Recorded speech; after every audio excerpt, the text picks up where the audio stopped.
Hind class 9 के बच्चों का स्वागत है। क्लास 9 के गणित का जो पहला चैप्टर है आप लोगों का संख्या पद्धति, आज हम लोग इस वीडियो के माध्यम से उसी को पढ़ने जा रहे हैं। हालांकि संख्या के बारे में आप लोग बचपन से ही जान रहे होंगे।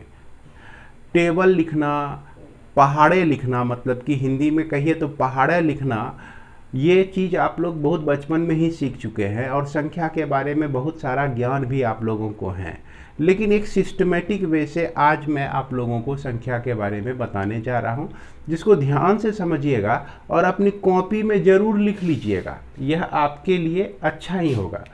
तो सबसे पहली बात है संख्या। यह संख्या जिसको इंग्लिश में हम लोग नंबर कहते हैं, यह संख्या दो तरह का होता है। सबसे पहला एक होता है आपका रियल नंबर, जिसको हिंदी में हम लोग वास्तविक संख्या कहते हैं, और दूसरा आपका होता है इमेजिनरी नंबर, जिसको हम लोग हिंदी में कहते हैं काल्पनिक संख्या। तो अब इस काल्पनिक संख्या के बारे में अभी आप लोगों को बिल्कुल ही नहीं पढ़ना है।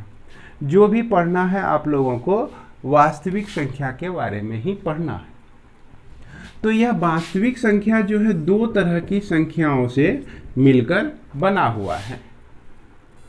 ये दो तरह की संख्या कौन कौन सी हैं?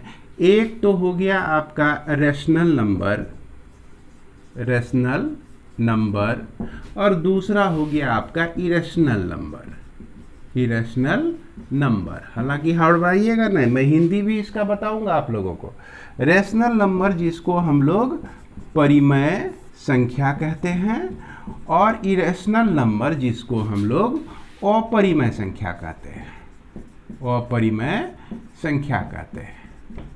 इसके बाद यह जो रेशनल नंबर है, इसी रेशनल नंबर में आपका पूर्णांक आता है, पूर्णांक भी इसी के अंदर में आ जाता है, जिसको हम लोग इंटीजर कहते हैं। उसके बाद इसी के अंदर जो है आपका होल नंबर आता है, जिसको हम लोग पूर्ण संख्या कहते हैं, हिंदी में पूर्ण संख्या कहते हैं। और इसके अंदर में जो है आपका आता है नेचुरल नंबर, और जिसको हम लोग क्या कहते हैं? प्राकृत संख्या कहते हैं। अब बारी बारी से इसके परिभाषाओं को हम लोग समझेंगे, और उसके बाद परिभाषा आप लोगों को लिखा हुआ भी मैं अवेलेबल करा दूंगा, जिसको आप लोग कॉपी में लिख सकते हैं। तो इसको समझने के लिए एक संख्या रेखा हम लोग लेते हैं। एक रेखा खींच दिए। रेखा खींचने के बाद जो है यहाँ से 1, ये आपका 2, ये आपका 3, ये आपका 4, यह आपका 5, यह आपका 6, इस तरह से हम लोग लिखते चले गए इस संख्या रेखा पर। तो ये जो संख्याएं हैं इसको हम लोग प्राकृत संख्या कहते हैं, यानी कि गिनती की संख्या को हम लोग प्राकृत संख्या कहते हैं।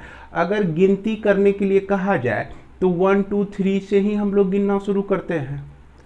इसके बाद पूर्ण संख्या की बारी आती है।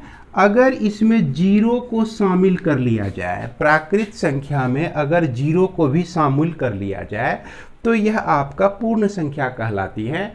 तो देख लिए पूर्ण संख्या का फोटो आपको नीचे में दिख रहा है कि नहीं? और यहाँ तक समझ लीजिए, ये 6 के बाद जो डॉट डॉट डाले हैं तो इसका मतलब यह अनंत तक चला जाता है। अब इन्हें समझ लीजिएगा कि 6 से तक होता है संख्या, है कि ना? 6 के बाद 7 8 9 10, ये सारा संख्या जो होता है आपका ये पूर्ण संख्या होता है, अगर हम जीरो से लेते हैं। अब इसके बाद इंटीजर आता है। इंटीजर किसको कहते हैं? तो ये इधर हो गया धनात्मक प्राकृतिक संख्या, और इधर अगर हम संख्या लिखते हैं तो -1 -2 -3 -4 और -5, और यह आपका ∞ तक, और इधर जो है आपका +∞ तक।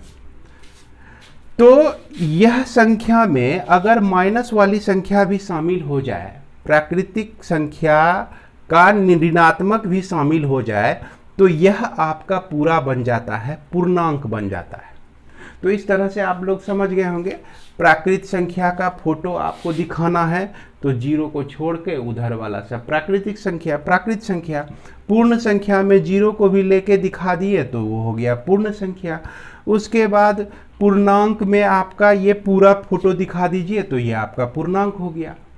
अब इसके बाद जो है इतना संख्या लिखने के बाद भी बहुत कुछ संख्याएं हमारा बच जाता है। अब कौन कौन सा संख्या बच जाता है?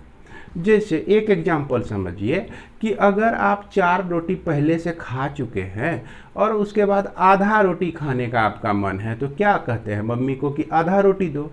तो आधे को हम लोग किस तरह से संख्या में व्यक्त कर सकते हैं, इसको देखिए, समझिएगा।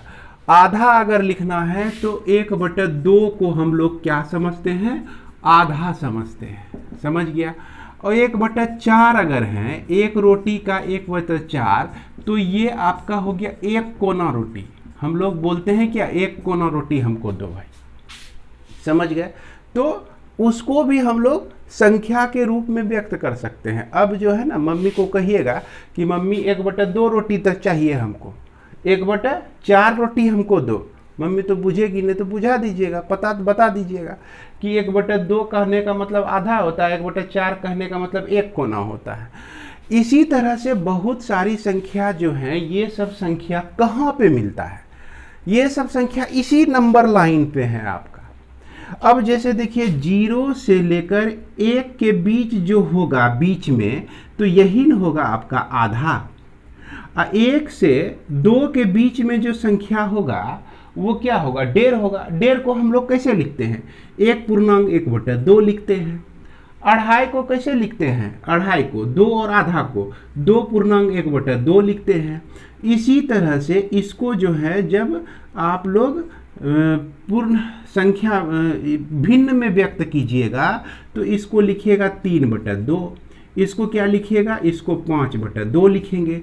तो इस तरह से बहुत सारी संख्या, बस ये ही नहीं, इसके बीच भी बहुत सारी संख्या जो है एग्जिस्ट करती हैं। अब देखिए कैसे एग्जिस्ट करती है, इसके बारे में विस्तार से समझते हैं। 1.1, 1.2, 1.3 है कि नहीं, 1.4। जैसे मान लीजिए किसी टोपी का दाम है आपका 41 रुपया 25 पैसा, तो 41.25, 41 रुपया 34 पैसा दाम है, तो 41.34 इस तरह से रहेगा, 41.34 इस तरह से रहेगा। तो ये सब जो पॉइंट वाला संख्या जितना है वो इसी सब के बीच में आता है, इसी सब के बीच में आता है ना। 5.5 बोले तो इसके बीच में आएगा, 5.25 बोले यानी कि 5 और 1/4, तो वो किसके बीच आएगा? इसी के बीच में आएगा। तो इसके बीच जो भी संख्या आती हो, इसके बावजूद ये सब जितना संख्या हम लिखें तो ये सभी संख्या मिलके आपका कैसा संख्या बनता है? परिमेय संख्या बनता है। परिमेय संख्या में पूर्णांक भी आ जाता है और उसके बाद पूर्ण संख्या भी आ जाता है और प्राकृत संख्या भी आ जाता है। प्राकृत संख्या को हम लोग परिमेय संख्या बोल सकते हैं, पूर्ण संख्या को परिमेय संख्या बोल सकते हैं, पूर्णांक को परिमेय संख्या बोल सकते हैं, लेकिन सभी परिमेय संख्या को हम प्राकृत संख्या नहीं बोल सकते हैं। सभी परिमेय संख्या को पूर्ण संख्या नहीं बोल सकते हैं, सभी परिमेय संख्या को पूर्णांक नहीं बोल सकते हैं। अब जैसे एक एग्जाम्पल समझिए, ये हमने लिखा है 1/2, 1/2। इसको हम लोग प्राकृत संख्या नहीं कहेंगे क्योंकि गिनती की संख्या नहीं है। पूर्ण संख्या, जैसा कि फिगर हमने शुरू में दिखाया आपको, 1/2 जो है पूर्ण संख्या नहीं है लेकिन परिमेय संख्या है। 1/2 जो है पूर्णांक नहीं है लेकिन यह परिमेय संख्या है। तो इस तरह से हमारा संख्या को डिवाइड किया गया है और संख्या के बारे में क्लियर कॉन्सेप्ट होना बहुत ही जरूरी है। इसके बावजूद भी अपरिमेय संख्या इन्हीं सब के बीच में ही आता है आपका, और परिमेय संख्या का परिभाषा और अपरिमेय संख्या की परिभाषा, परिमेय संख्या की परिभाषा, इन सभी की परिभाषाओं को मैं आप लोगों के लिए लिखकर इस वीडियो के अंत में इस वीडियो के साथ ही जोड़ रहा हूँ, इसको आप लोग वीडियो को रोक के उसकी परिभाषाओं को लिख लीजिएगा। सबसे पहले इसको उतार लीजिएगा, फिर उसके बाद इसकी परिभाषाओं को आप लोग लिख लीजिएगा निश्चित रूप से। अब यहाँ पर एक चीज़ समझने वाली बात जो है, इसको मैं आप लोगों को बता दूं कि परिमेय संख्या का जो परिभाषा है, इसका परिभाषा जब आप देखेंगे तो मिलेगा कि एक ऐसी संख्या जिसको p बटे q के रूप में व्यक्त किया जा सके, जहां पर q नहीं इक्वल टू 0। अब p और q जो है आपका क्या हो, पूर्णांक हो। यानी p और q क्या है, पूर्णांक है। p q कैसा संख्या है, पूर्णांक संख्या है, ठीक ना। जैसे 3/4 लिख दिए हम, तो ये आपका कैसा संख्या हो गया, परिमेय संख्या हो गया, है ना, p बटे q के रूप में है। उसके बाद 6/0 लिख दिए, तो ये आपका परिमेय संख्या क्या है, नहीं है, क्योंकि इसके नीचे 0 नहीं होना चाहिए। अगर 7/0 लिख दिए तो यह भी आपका परिमेय संख्या नहीं है, क्योंकि नीचे में 0 नहीं होना चाहिए। अगर हम 0/7 लिख दें तो क्या यह परिमेय संख्या है, तो कहेंगे यस, ये परिमेय संख्या है। बात समझ में आ गई। अगर 0/1 लिख दें तो क्या है, ये आपका परिमेय संख्या है। और इस परिमेय संख्या में एक चीज़ और समझना है आपको, जैसे हम लोग 2/3 लिखते हैं, यहाँ पर समझिए, ये आपको समझना बहुत ज़रूरी है। 2/3 लिखें, उसके बाद 4/6 लिखें, उसके बाद 6/9 लिखें, उसके बाद 8/12 लिखें। तो ये क्या गो संख्या, 1 गो, 2 गो संख्या, तीसरा संख्या, यह चौथा नंबर। तो ये चारों संख्या में क्या अंतर है, इस चारों संख्या को सबसे पहले तो परिमेय संख्या हम लोग बोल सकते हैं। लेकिन देखिएगा क्या कि अगर इसको कटाइएगा, सिंपल फॉर्म में लिखिएगा, तो यह भी 2/3 ही आएगा, यह भी आपका 2/3 ही आएगा। और 4 दूनी 8, 4 तिया 12, यह भी 2/3 ही आएगा।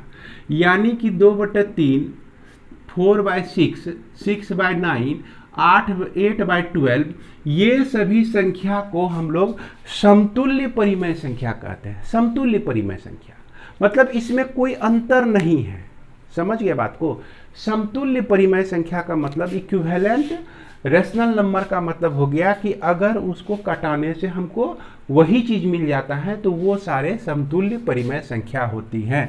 और यहाँ पर समतुल्य परिमेय संख्या तो बहुत सारे हो सकते हैं, एक संख्या का बहुत सारा हो सकता है, लेकिन किसका मान दीजिएगा आप लोग, तो मान देना है हमको जो सबसे सरल फॉर्म में लिखा हुआ, सरल रूप में लिखा हुआ हो। जैसे अगर 10/100 लिख दे तो यह भी तो परिमेय संख्या है, लेकिन यह सरल रूप नहीं है, तो इसको हम लोग 1/10 लिखेंगे, है ना। यह परिमेय संख्या कितना हो गया, 1/10 समझेंगे इसको, 1/10 बोलेंगे। जैसे मान लिया जाए कि 7/28 लिखा हुआ है, ठीक ना, इसको कटा देंगे, 7 का 7 और 7 चौके 28, ये 1/4 हो गया आपका, इसका परिमेय संख्या हो गया। और यह जो है आपका सिंपलेस्ट फॉर्म हुआ। ये कैसी संख्या है, 7/8, तो 7/28 ये कहेंगे समतुल्य है। किसके समतुल्य है, 1/4 के समतुल्य है, ये क्लियर है। उसके बाद मान लीजिए 4/6 लिखा हुआ है, तो यह किसके समतुल्य है, 2/3 के समतुल्य है। तो जब भी हम लोग परिमेय संख्या लिखेंगे सबसे सरल फॉर्म में लिखेंगे, इसको याद रखना है। इसके बाद जो है हमारा आता है कि दो परिमेय संख्या के बीच एक परिमेय संख्या निकालिए। जैसे मान लिया जाए कि 4 और 5 के बीच जो है एक परिमेय संख्या निकालिए। और एक बात आपको बता दें कि यह 4, 5, 6, 7 सब परिमेय संख्या है। कैसे परिमेय संख्या है, कोई पूछेगा कि बताओ भाई 4 जो है परिमेय संख्या है कि नहीं, तो कहेंगे हाँ परिमेय संख्या है। देखिए 4/1 लिख देते हैं तो कोई फर्क पड़ता है इसमें, कोई फर्क नहीं पड़ता है। तो परिमेय संख्या p बटे q के रूप में होता है और q नॉट इक्वल टू 0, नीचे वाला जो है 0 नहीं होना चाहिए। तो वही तो बात है, 4 बटे 1 लिखेंगे तो 4 ही होगा। तो किसी भी संख्या में 1 से अगर भाग दे देते हैं तो उसमें कोई फर्क नहीं पड़ता है। इसीलिए 5 बटे 1 लिख सकते हैं तो 5 परिमेय संख्या है, 6 बटे 1 लिख सकते हैं तो 6 भी आपका क्या है, परिमेय संख्या है।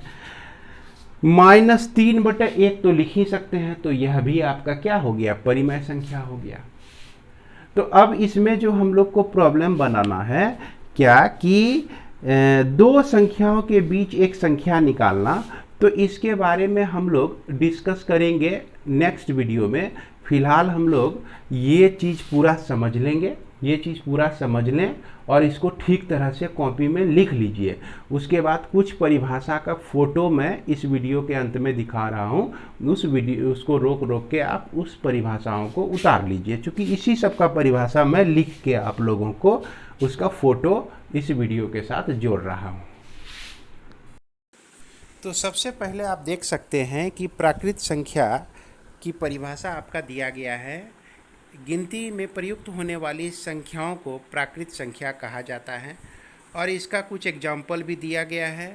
इसके बाद आप देख सकते हैं पूर्ण संख्या। तो पूर्ण संख्या का परिभाषा जैसे हम बताए थे आप लोग समझ गए होंगे, और इसमें अंतर क्या है इसको भी हमने दिया है, क्योंकि दोनों में यही अंतर है कि पूर्ण संख्या में 0 शामिल होता है और प्राकृत संख्या में 0 शामिल नहीं होता है। उसके बाद पूर्णांक हमने जैसा समझाया उसको आप अपनी कॉपी में लिख लेंगे। उसके बाद कुछ नोट हमने लिखा है, इसको देखिएगा, समझने की कोशिश कीजिएगा। यानी कि पूर्णांक जो है, जैसे कि हमने -1 लिया, -1 आपका पूर्णांक है, पूर्ण संख्या नहीं है और प्राकृत संख्या नहीं है। फिर 4 हमने लिया है टेबल में, जो कि पूर्णांक है और पूर्ण संख्या भी है और प्राकृत संख्या भी है। तो ये सब चीज़ आपको समझ में आ रहा होगा। इसके अलावे इसमें जैसे कुछ परिभाषा और भी हमने जोड़ दिया है, जैसे सम संख्या किसे कहते हैं और अभाज्य संख्या किसे कहते हैं। अभाज्य संख्या आप लोग जान ही रहे होंगे कि वैसी संख्या जो एक अथवा खुद से विभाजित हो उसे अभाज्य संख्या कहते हैं। उसके बाद भाज्य संख्या की परिभाषा, जिसको हम लोग इंग्लिश में कंपोजिट नंबर कहते हैं, इसकी परिभाषा को आप ज़रूर लिख लीजिएगा, जिसमें भाग लग जाए। कुछ एग्जाम्पल देके हमने समझाया है और आप लोगों के लिए यह होमवर्क रहा कि 1 से लेकर 100 के बीच सभी अभाज्य संख्याओं को लिखें। इसको निश्चित रूप से अपने कॉपी में लिख लीजिएगा। इसके बाद आपका परिमेय संख्या की परिभाषा इस तरह से है कि वैसी संख्या जिसे p/q के रूप में व्यक्त कर सकते हैं, जहाँ पर q not equal to 0, p और q कोई पूर्णांक हो, परिमेय संख्या कहलाता है। जैसे परिमेय संख्या का उदाहरण हमने बोर्ड पे आप लोगों को बताया, यहाँ भी हमने समझाया है, इसको आप लोग निश्चित रूप से लिख लेंगे। इसके बाद अपरिमेय संख्या को हम लोग कह सकते हैं कि वैसी संख्या जिसे p/q के रूप में व्यक्त नहीं किया जा सके उसे अपरिमेय संख्या कहते हैं। जैसे √2, √3, √5 ये सब अपरिमेय संख्या होती हैं। तो उम्मीद करते हैं कि ये सारे परिभाषाओं को आप अपनी कॉपी में ज़रूर लिख लेंगे और ठीक तरह से याद कर लेंगे, ताकि आगे आने वाला एक्सरसाइज 1.1 हम लोग बेहतर तरीके से बना सकें। धन्यवाद।